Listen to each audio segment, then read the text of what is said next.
La famille est la loge la plus puissante de l'univers, et c'est pour cela qu'on cherche à la détruire. On peut briser un empire, mais on ne peut rien contre une famille unie. Voulez-vous savoir pourquoi vos familles se déchirent? Ce n'est pas un hasard, c'est une stratégie. La plus grande secte du monde, ce n'est pas une secte, c'est la famille. Si vos familles sont divisées, vos nations sont condamnées. On infiltre vos familles non pas avec des armes, mais avec des comparaisons. Une dispute autour d'un héritage peut détruire plus qu'une guerre. L'ennemi n'attaque pas vos murs. Il entre par vos paroles. La jalousie est le poison qui fait exploser les familles de l'intérieur. Celui qui divise une famille détruit 1000 destins en une seule fois. Le plus grand champ de bataille n'est pas dehors. Il est dans votre salon. Le vrai complot contre l'humanité commence à table, entre frères et sœurs. La famille est le temple originel. Quand elle s'effondre, c'est toute une civilisation qui s'écroule. Ce n'est pas votre voisin qui est votre ennemi. C'est la division dans votre propre maison. On peut survivre sans État, mais jamais sans famille. Une famille unie est plus dangereuse qu'une armée. Quand une famille se met d'accord, aucun pouvoir au monde ne peut l'arrêter. La paix du monde commence au repas du soir. Réconcilier une famille, c'est déjà réconcilier une nation. La plus grande loge, c'est votre table familiale. Depuis l'aube de l'humanité, les hommes ont toujours cherché à se regrouper.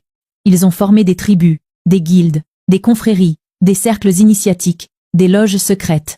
Toutes avaient un même but, se protéger, partager une sagesse, se donner de la force face aux épreuves de la vie.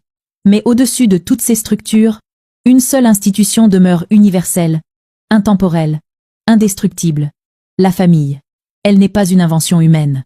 Elle est donnée par la nature, inscrite dans la chair, dans le sang et dans l'âme.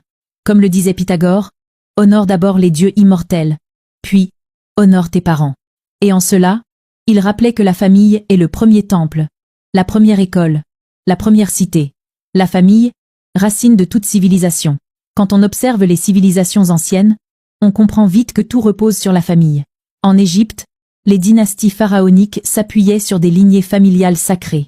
En Chine, Confucius enseignait que la stabilité de l'empire dépendait d'abord de la piété filiale. Gouverner l'État, c'est d'abord bien gouverner sa maison. Chez les Grecs, Platon disait que la cité idéale devait être bâtie comme une grande famille, où chacun avait sa place et son rôle. Chez les Hébreux, la bénédiction passait de génération en génération. D'Abraham à Isaac, d'Isaac à Jacob.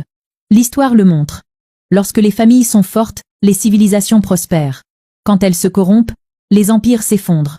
Rome, avant sa chute, avait vu disparaître la valeur sacrée du foyer. Les festins, les rivalités d'héritage et la perte du respect filial avaient rongé l'unité de base. De même, dans tant de royaumes, ce ne sont pas toujours les armées ennemies qui ont détruit l'édifice, mais la désunion au cœur même des familles.